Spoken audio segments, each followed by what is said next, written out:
Öncelikle Peygamber Efendimizin Mevlid-i Nebi haftası olması münasebetiyle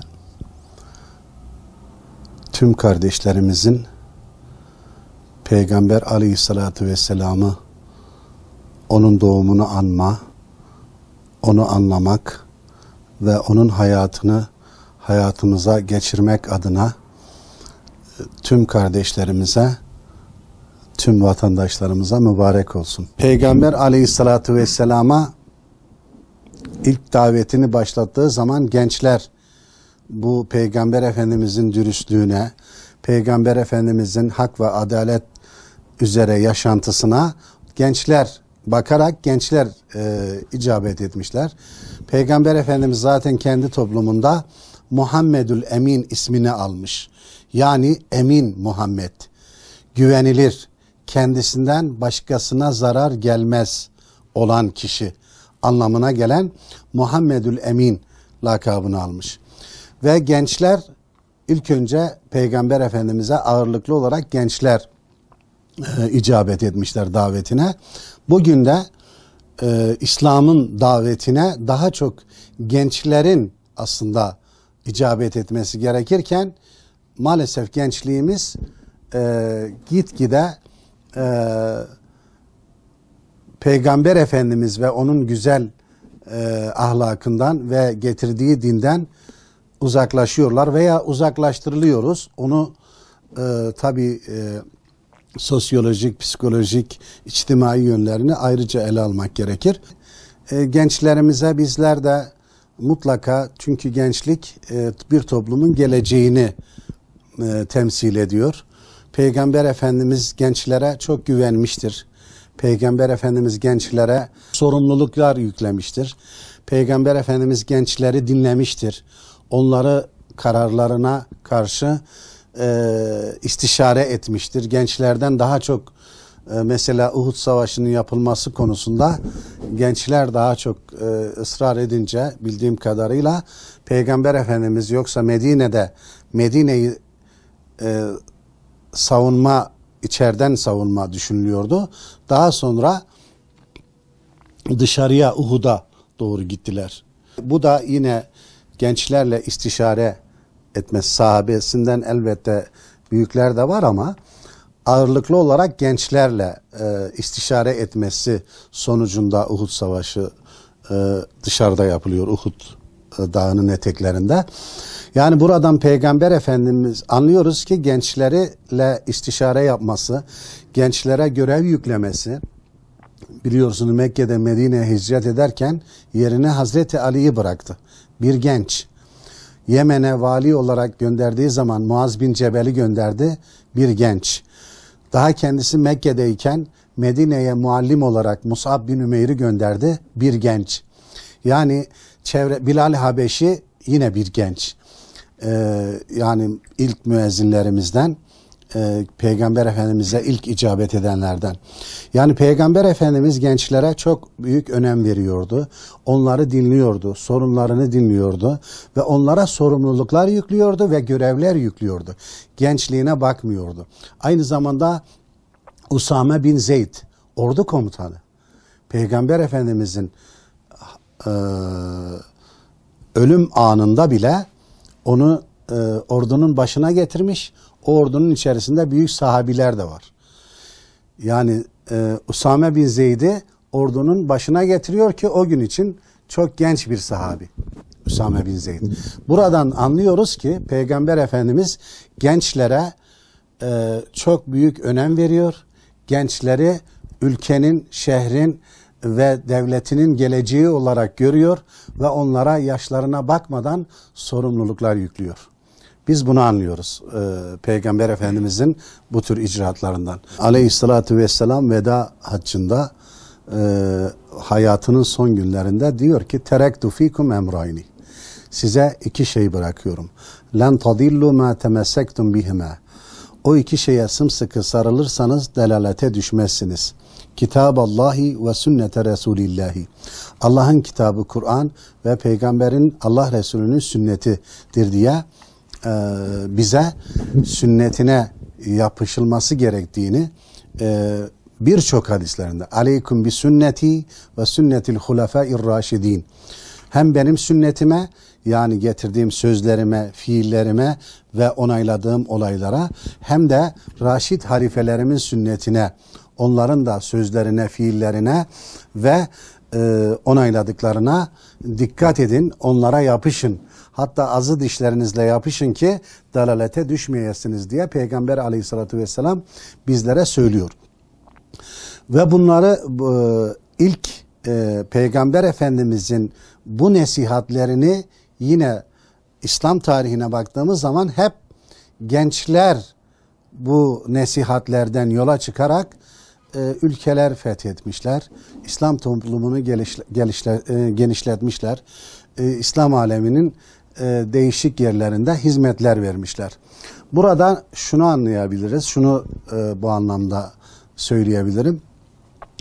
Kur'an-ı Kerim'in anlaşılması noktasından yanlış mezhepler, yanlış yorumlar ortaya çıktığı gibi günümüzde de Peygamber Efendimiz'i anlamada da yanlış yorumlar ve yanlış mezhepler çıkmış durumda.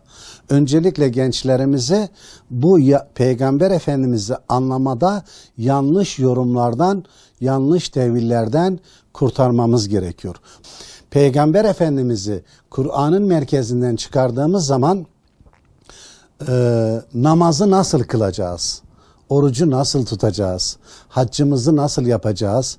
Zekatımızı nasıl vereceğimizi bilemeyiz. Günümüzde Peygamber aleyhissalatü vesselam'ı her yönüyle, hem sözleriyle, hem fiilleriyle, hem de takrirleriyle, yani onaylarıyla Peygamber Efendimiz'i örnek alacağız. Peygamber Efendimiz'i gerçek manada örnek alırsak toplumumuz yine de tekrar düzelir. Peygamber Efendimiz'e bir çalışan ticaret erbabı Peygamber Efendimiz'i örnek alabilir. Bir komutan Peygamber Efendimiz'i örnek alabilir. Bir aile reisi Peygamber Efendimiz'i örnek alabilir. Bir işçi Peygamber Efendimiz'i örnek alabilir. Bir işveren Peygamber Efendimiz'i örnek alabilir. Yani her konuda Peygamber Efendimiz bizim örneğimizdir. Peygamber Efendimiz Yüce Rabbimizin kendi hakkında şöyle buyurduğu kimsedir. وَمَا اَرْسَلْنَاكَ اِلَّا رَحْمَةً لِلْعَالَمِينَ Biz seni alemlere rahmet olarak gönderdik buyurduğu kimsedir. Alemlere rahmet olarak gönderilmiş ve biz bu rahmetten istifade etmek zorundayız. Rahmettir, her tarafı rahmet olan Peygamber Efendimiz'den bugün biz istifade etmiyoruz. Toplum olarak, fertler olarak, Müslümanlar olarak Peygamber Efendimizin bir yönünü alıp öbür yönünü bırakıyoruz. Evet, Peygamber Efendimiz merhametliydi. Evet, Peygamber Efendimiz şefkatliydi. Evet, Peygamber Efendimiz insancıldı. Evet, Peygamber Efendimiz ibadetine düşkündü. Bunların hepsini almamızla beraber ama Peygamber Efendimiz Allah ve Resulünün emirleri çiğnenince kızan bir peygamberdi. Sesini yükselten bir peygamberdi. Yüce Rabbimiz ona öyle söylüyordu. Ya eyyühen nebiyyü cahidul kuffara vel munafikine vegluz aleyhim ve me'vahum cehennem ve bi'sel masir. Ey peygamber, kafirlere karşı sert ol. Her yerde yumuşaklık gitmiyor. Kafirlere karşı sert ol diyor, bakınız burada. Onlarla cihad et. Cahidul kuffara vel munafikine. Hem kafirlerle hem münafıklarla cihad et. Vagluz aleyhim. Onlara karşı sert ol. Onlara karşı şiddetli ol. Onlara yumuşak durma. Onlara yumuşak durursan senin bu yumuşak durmandan, senin bu insancıl durmandan hemen seni arka taraftan entrikalar kurarak ne yaparlar? Hemen seni yenerler. Sana savaş açarlar. Gücünü, kuvvetini hemen öğrenir. Seni yok etmek istedikleri zaman, yani gücünü öğrenince hemen yok ederler. Yok etmeye çalışırlar. Mesela Peygamber Efendimizin bu yönüyle de öğrenilmesi gerekiyor. Ben Peygamber Efendimizin sıfatlarını tanıtırken bu topluma sadece Peygamber Efendimizin insancıl yönünü öne çıkarıp da onun ibadet, iman, ibadet ve kafirlere karşı şiddetli ve hiddetli olan yönünü de bugün bu toplumumuza vermezsek, gençlerimize bunları da anlatmaz isek, gençlerimiz o heyecanı yakalayamıyorlar. Kafire karşı izzetlice, onurluca davranamıyoruz.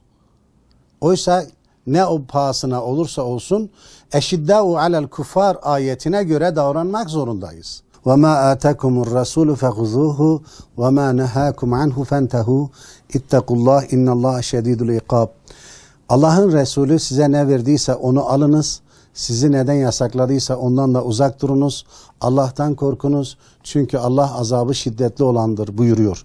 Bugün biz tekraren yani her türlü toplum olarak yüksek seviyeli bir devlete bile kavuşmak istiyorsak Peygamber Efendimiz'i örnek almalıyız. Kurtulmak istiyorsak Peygamber Efendimiz'i örnek almalıyız. Yükselmek istiyorsak toplum olarak Peygamber Efendimiz'i örnek almalıyız. Yani uluslararası bir güce sahip olmak istiyorsak yine Rabbimizin emirlerini ve Peygamber Efendimiz'i örnek almalıyız diyorum.